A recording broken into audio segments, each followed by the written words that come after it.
So God has been giving me these downloads about unshakable faith. And I know that this message is not just for me. Unshakable faith does not mean that things have to be perfect. And I don't know about you, but I'm in a season of unshakable faith, right? Unshakable confidence. And that doesn't mean that I just believe so much in myself. I believe so much in my circumstances, but I believe in God. And when you seek God, seeking God does not mean to seek God and then that you are just, pausing. Seek God until you get the next answer and the next answer and the next answer and the next answer. Seek God with all your heart. Right? And so what that means is with all your heart is it means that you're setting aside your will for God's will. Like you're literally in a place where you completely surrender either by choice or by force to surrender to God's will. And that brings in obedience, and the thought that obedience is better than sacrifice. It's Bible, but there are also different laws and rules about it as well that are very ancient, very spiritual. And that means that we should be so focused on the good that God wants us to do in this world and how God wants us to be in service to people. Sorry, I had to turn that air back on.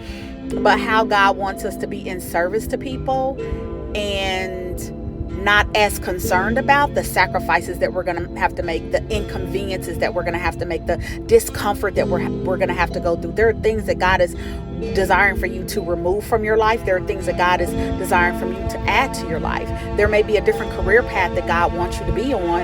And so in order for God to really grab your attention, God has to completely remove things, completely reset things, completely make you feel as if you have lost all knowledge and desire about that thing that you had grown so comfortable doing in order for you to do a new thing. And so in this season of unshakable faith, we have to be open to doing a new thing. We have to be open to doing things the way that God desires for us to do things without having any horse in the race, so to speak. And so this message is for you if you've just been pausing, just waiting. It is harder to move a car when it is in park than when that car is even in neutral. You can still move it. And neutral means that I'm kind of like on this side and that side. I don't really have all of the answers. But God can still use you even in that state. So if you've been in a place where you're not quite sure whether to go left or whether to go right, just go in the direction that you have always known. You have a knowing on the inside of you about the direction that you should be able to take. And add value, first and foremost, the way that you do that is by becoming your highest, best version of yourself. And then that's how you're able to become in service to other people and truly figure out what it is that God has called you to do in this world. Unshakable faith means because you believe God, that you can trust your next move.